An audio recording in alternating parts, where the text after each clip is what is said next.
ये है दिल्ली दर्पण।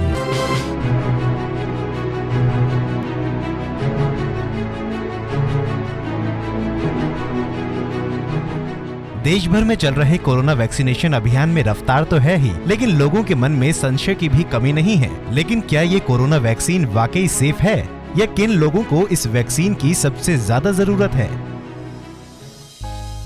इसे जानने के लिए हमने बात की देश के सबसे बड़े स्वास्थ्य संस्थान एम्स के नेफ्रोलॉजिस्ट डॉक्टर संदीप महाजन से। इस वक्त हम मौजूद हैं एम्स में, जो कि देश का सबसे बड़ा सरकारी अस्पताल है, और हमारे साथ मौजूद हैं नेफ्रोलॉजी डॉक्टर संदीप महाजन, जो कि देश के सबसे बड़े किडनी के स्पेशलिस्ट डॉक्टर हैं। उनसे बात करते हैं हम आज, और बात करेंगे कोरोना वैक्सीन को लेकर, क्योंकि वैक्सीनेशन इस वक्त बहुत ज़्यादा ज्वलनशील मुद्दा इसलिए बना हुआ है कि काफ़ी लोग इसे लगवाना चाह रहे हैं, इसे एक अच्छा पहल मान रहे हैं कि देश ने एक बहुत बड़ी पहल की है वैक्सीनेशन को बनाकर और इसका वैक्सीनेशन स्टार्ट कर। लेकिन कुछ लोग ऐसे भी हैं जो डर रहे हैं, उनके मन में काफ़ी सवाल हैं, तो वो सवाल आज यहाँ पर पूरी तरह से क्लियर हो जाएंगे। डॉक्टर महाजन हमारे साथ हैं, तो मैं पहले उनका स्वागत करती हूँ। डॉक्टर महाजन, आपका बहुत बहुत स्वागत। नमस्कार सर, ये जानना चाहेंगे, देश के अंदर वैक्सीनेशन अब स्टार्ट हो चुका है, आप कोरोना वैक्सीन के बारे में क्या कहना चाहेंगे?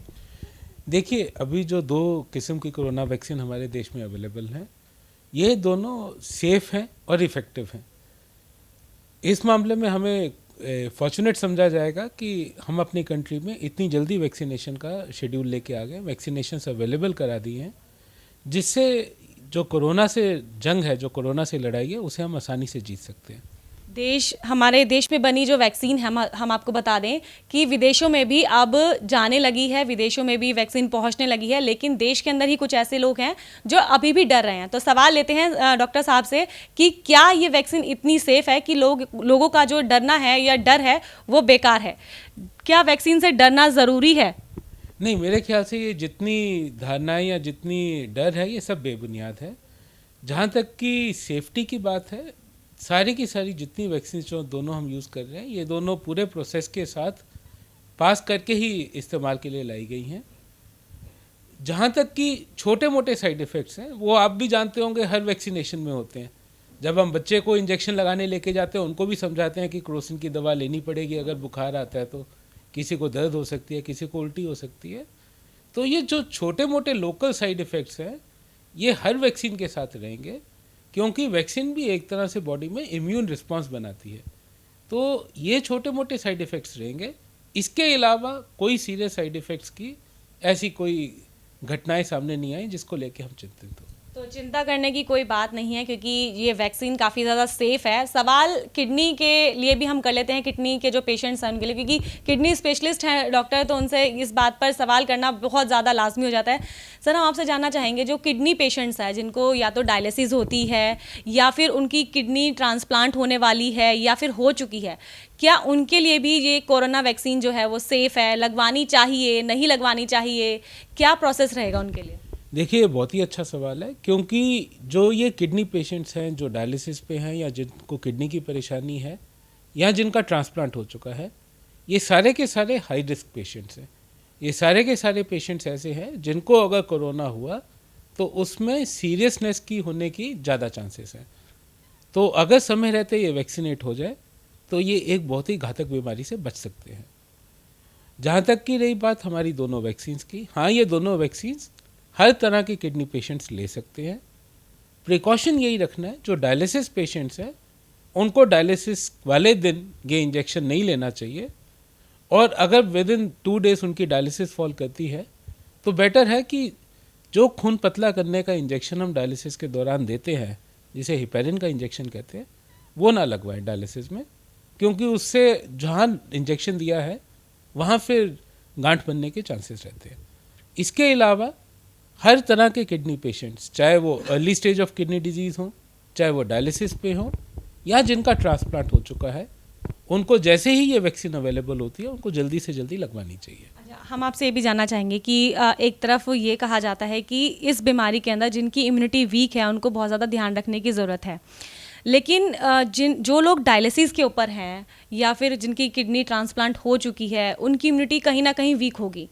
तो क्या उनका शरीर तैयार होगा इंजेक्शन जो वैक्सीनेशन है उसको कराने के लिए, क्योंकि कहीं ना कहीं लोगों के मन में ये भी है कि ये जो इंजेक्शन है काफ़ी हार्ड भी हो सकता है बॉडी के लिए।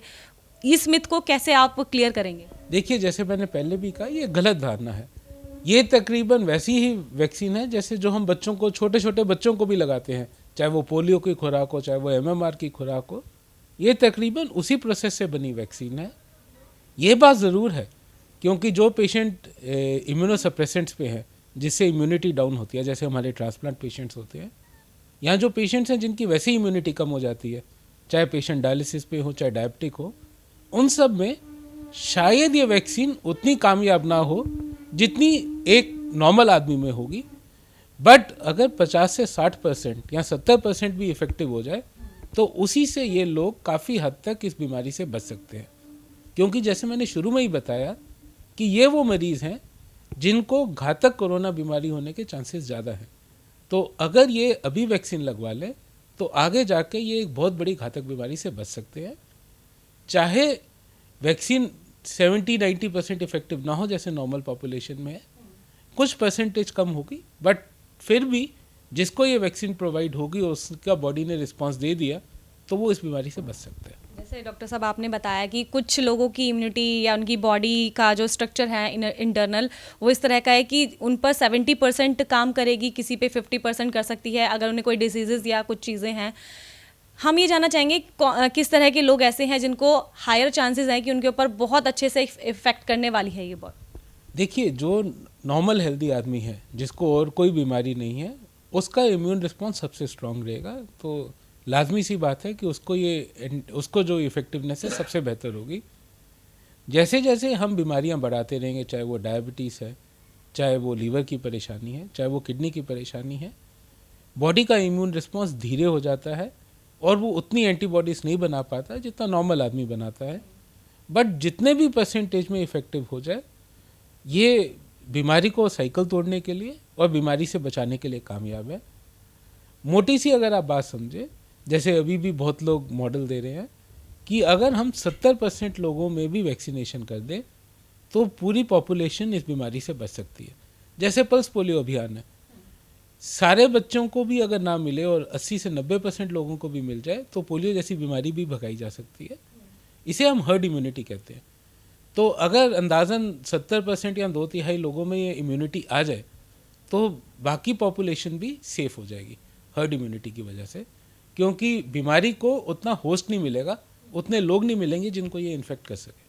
अच्छा, अब वैक्सीनेशन स्टार्ट हुआ है तो हम बता दें आपको कि पहले जो वैक्सीनेशन स्टार्ट हुआ था तो बहुत ज़्यादा खुशी की लहर तो थी, लेकिन धीरे धीरे इसका जो पीरियड था, यानी कि मतलब हम बोलना चाहेंगे स्पीड, पीरियड नहीं यहाँ पर हम बोलेंगे स्पीड बहुत कम हो गई। कुछ लोग जो जिनका रजिस्ट्रेशन हुआ था वो लोग करवाने के लिए अपने जो वैक्सीनेशन सेंटर है वहाँ पर नहीं पहुँच रहे थे। लेकिन अब हम जान लेते हैं कि एम्स में स्थिति किस तरह की है, जो स्पीड है वैक्सीनेशन की वो किस तरह से आगे बढ़ रही है। देखिए, शुरू में कुछ कन्फ्यूजन था लोगों को, कुछ परेशानियाँ थी, तो कुछ नासमझी की वजह से, कुछ धारणाओं की वजह से लोग नहीं पहुंचे।